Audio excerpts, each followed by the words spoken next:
Hey, family! Welcome back to the channel. Alright, I hope that you guys have had a chance to look up this paper, because I'm going to skim through it. And so, if you don't know, look for this H.W. Percival Mirrors. It's online. I downloaded it for free. Okay? It's just like a PDF with, I think it's got, like, says 12 pages, so it's a lot. But it says here that like most things which are necessary to civilization, we accept mirrors as simple and useful contrivances and regard them as common pieces of furniture. Mirrors have always been held in high esteem by the ancients and considered to be magical, because we're talking about that magical mirror that Gawinja man held up and caused that red dragon to disappear in fear, because he saw himself for what he really was. So that's important. Listen to this lingo. So it says that the ancients considered them to be magical, mysterious, and sacred. Prior to the 13th century, the art of the manufacture of mirrors was unknown. In Europe, it says, and for centuries, the secret of the manufacture was guarded jealously by those in possession of it. It says copper, silver, and steel were at first used as mirrors by being brought to a high polish. Later it was discovered that glass would serve the same purpose when backed by amalgams of such metals as tin, lead, zinc, and silver. Okay, so I'm going to scroll down a little bit because we're not going to get to read this whole thing, but I just want to put the bug in your ear.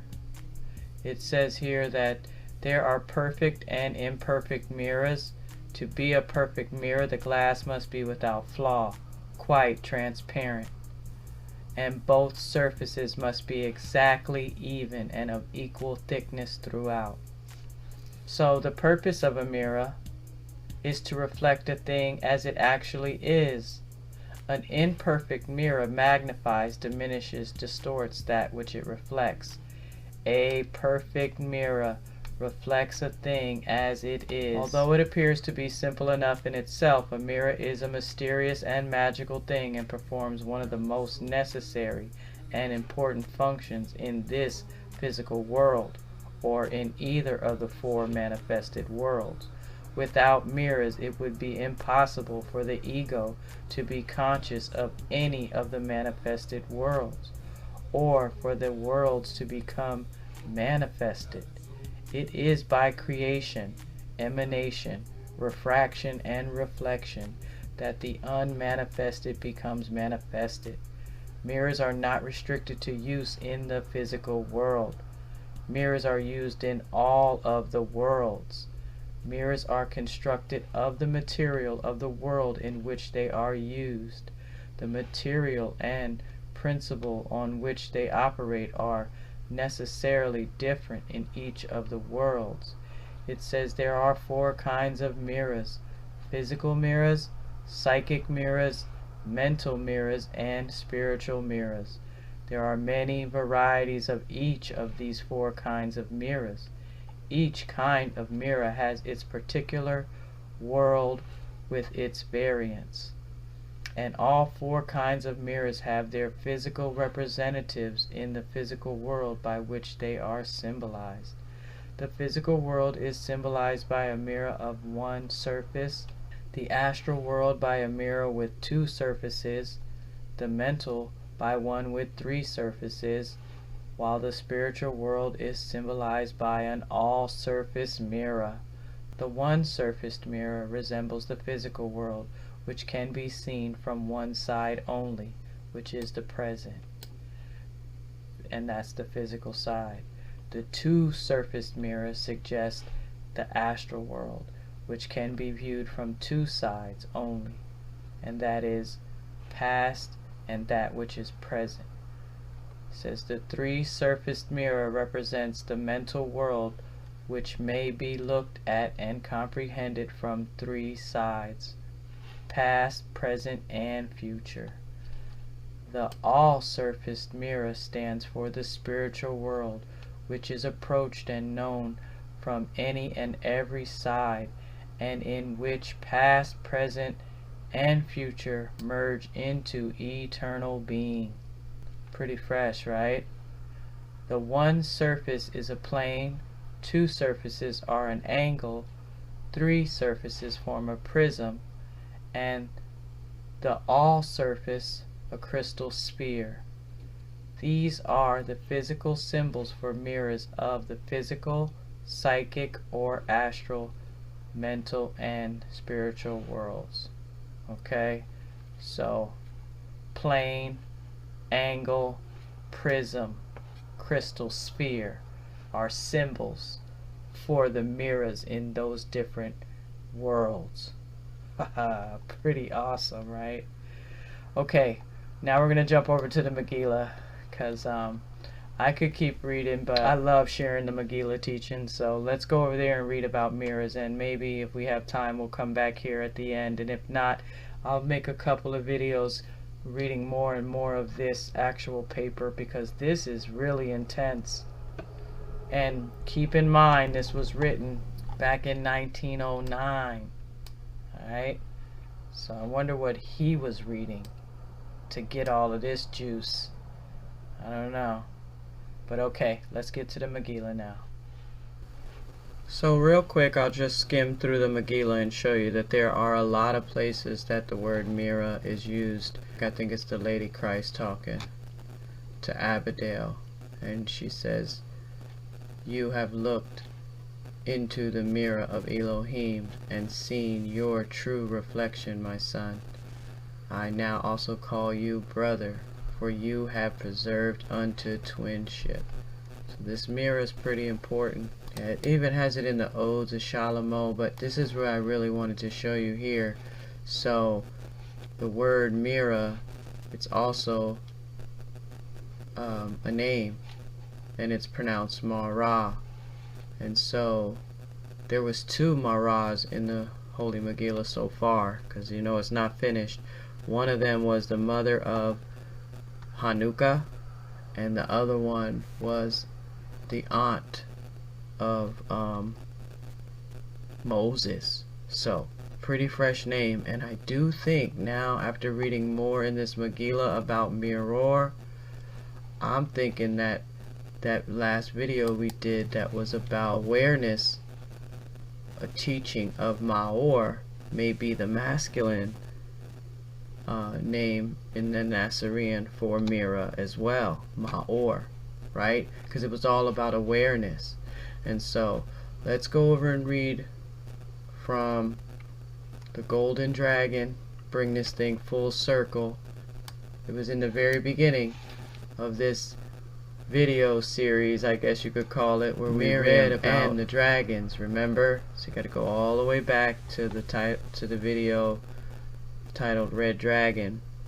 It goes back a little further than that. If you've been following my channel and you've seen every video, you know this goes all the way back to when Yeshua said to pull the weeds when they're young out of our garden minds. Don't let them take over your garden. And then this dragon came and said that Miriam was young. See, Miriam was 7, and that she was a weed in his master's garden, and that he was going to pull her early.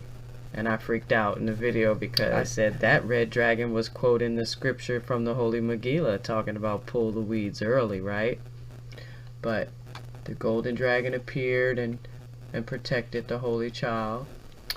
And the golden dragon also told that the red dragon that your belief is not my belief, and that all will be revealed in the last days. So this is Revelations talk here. From the mouth of Abraham, he told us this is all about the last days, where we've got some prophecies from these red dragons, because Red Dragon 2 got even into it more juicy. Remember, it was Gawinja Man with the magic mirror, and that's how we got here to read about these mirrors and the self-awareness. And so this is exciting. We're going to jump over. So now we're going to read Axiom 7 of the Golden Dragon, and see those 7s are lining up.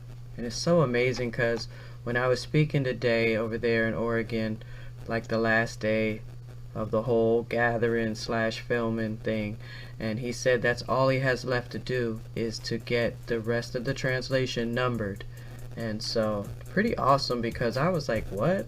It didn't come with the numbers? In my head, I didn't say it out loud. My mind went down so many rabbit holes when he said that, because I was thinking about helping him out if I could, or not even that. I was just blown away because I thought that the script actually came with numbers. I don't know why I thought that, but one of the reasons is because the Megillah's math, a lot of these numbers match up in the Holy Megillah. And so check out Axiom 7 of the Golden Dragon. And remember, all of this happened with the red dragon and Miriam when she was 7. And so now we're going to read Axiom 7 of the Golden Dragon, and look, it's about magic mirrors. Verse 158. To look into the magic mirror is to practice self-reflection. Know yourself. This is called Tzafa, inner gazing. And when you know the answer to the question, who is the one that is inwardly gazing, then you have truly seen yourself in the magic mirror. That magic mirror is self-awareness. Then you know that you are created in the image and the likeness of the self-replicating Holy Trinity. Until then you are spiritually blind. Yea, until then you stumble blindly from one painful experience to the next.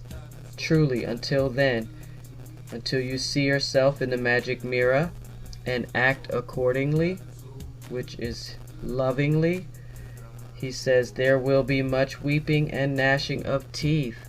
See, now that's Revelation talk, because they talk about that in their King James Version, weeping and gnashing of teeth. I think that's the lake of fire or something, right?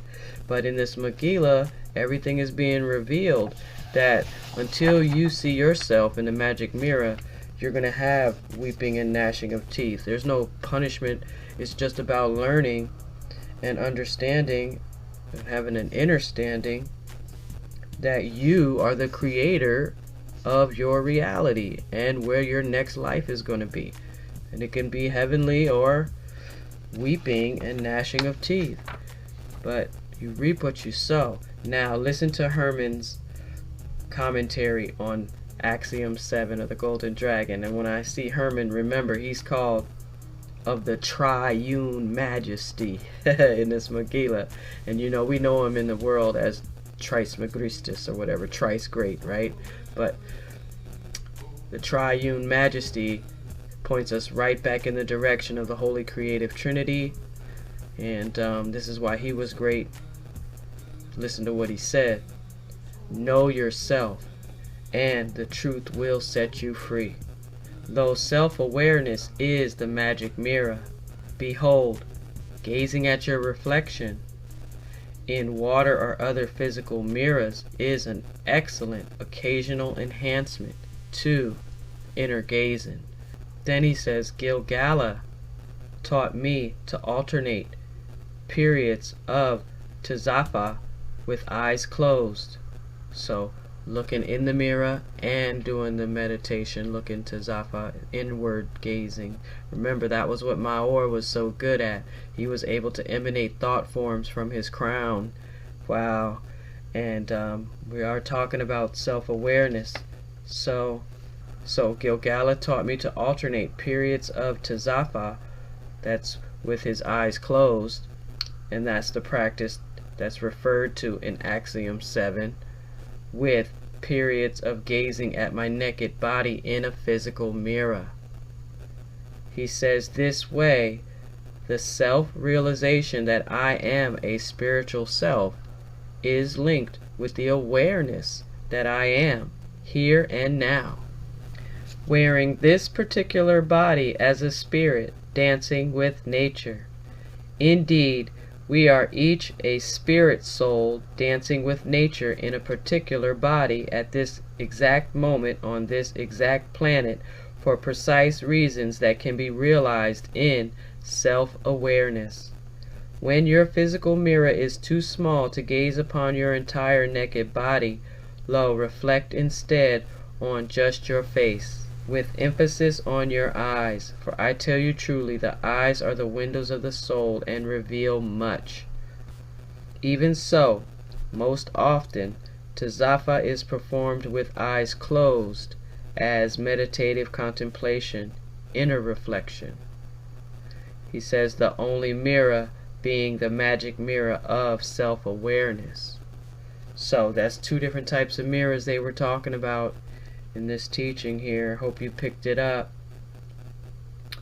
That's the actual physical mirror, and then that inner reflection, that tazafa, that it talked about when that video I made called Awareness. Maor was really good at it. He said, I am awareness.